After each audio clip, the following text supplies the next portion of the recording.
Alright, so the Sens lost again last night. For the first time since February of 2020, the Ottawa Senators were shut out in a game. And the Sens, well, they're shorthanded. They're missing a lot of guys right now. And the fact that a lot of their players are testing positive, and I've seen other players testing positive around the league, really makes me question why the NHL wants to go to the Olympics so bad this year. Matt Murray is out, Alex Formenton's out, Nikita Zaitsev's out, and Scott Sabourin comes into the lineup. Also, Lassie Thompson makes his NHL debut, and Dylan Hetherington plays in the NHL. He's back in the NHL for the first time since 2018. Hetherington did play one playoff game for the Dallas Stars in 2019, though. And Jonathan Quick gets the start for LA. So no scoring in the first period. Kind of a low event period, to be honest with you. Not a lot happening. Ottawa did have a few chances. LA had a couple chances of their own. But like I said, nothing special there. So then we go to the second period, and with 4:32 to go in the second, Anze Kopitar scores his 8th of the season on the power play to get LA up 1-0 and finally break the scoreless tie. Kale Clegg and Adrian Kempe get assists on that goal. The Sens were not great in that second period. They gave up 17 shots. They spent a lot of time in their own zone. That's why they got that penalty.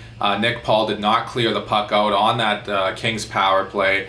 You got to get the puck out when you're killing a penalty, when you have a chance to get it down 200 feet. That's something Ottawa struggles with a lot. That's why their penalty kill is so bad. We go to the third period in Ottawa. They were really pressing the whole third.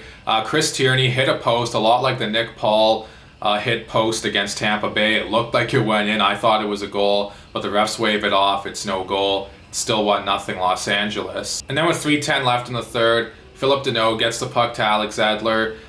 He throws it on net. Athanasiou tips it. Gustafson's going one way, the puck's going the other. It ends up in the back of the net. It's 2-0 LA. Ottawa would pull the goalie. They would get some chances, but they hang on to win. The Kings do. 2-0 the final. Jonathan Quick gets the shutout. Now, I thought Lassie Thompson looked really good in his NHL debut.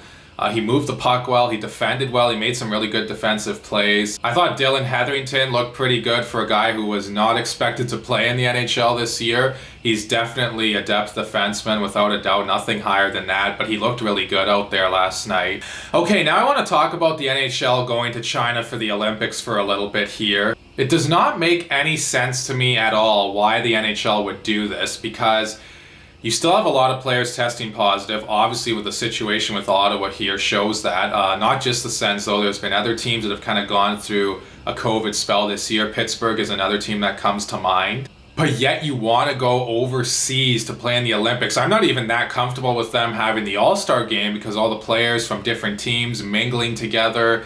Who knows if they'll come back and test positive. But especially going overseas to play in the Olympics, like why? You had no interest in going to the Olympics 4 years ago, but now you want to go so bad? And aside from the health reasons too, why would the NHL, who claims to love human rights and be so for human rights, want to play in a country who abhors human rights? For me, it's very hypocritical, and some people will say, oh, well, it's good for business, you know? Well, isn't that the true test of whether you stand for something, whether you truly stand for something or not, is what are you willing to give up for it? Are you willing to give up some extra business or whatever, or a chance to send your players over to the Olympics? And for these players too, they should all boycott, in my opinion. I mean, if they had, I'm sure they know what's going on over there in China, right? Don't tell me they don't. I mean, that's ridiculous. Of course they do. Unless they live under a rock or something, they wouldn't know. And a great way to show that you support human rights is to not go over to the Olympics in China. Because, you know, there's still guys testing positive. Everyone says, oh, we're in such a pandemic. The NHL's always reinforcing that. But yet they want to go over to China. They want to travel overseas in the midst of a pandemic and play in the Olympics. And come on, with the way the Chinese government treats their people, the NHL should not be going over there. They should be truly showing that they do stand for human rights. All right, so those are my thoughts on the game and the NHL going over to China for the Olympics. But please let me know what you all think in the comment section down below. Also, please like and subscribe and share this video. Thank you all so much for watching, and I'll talk to you again soon.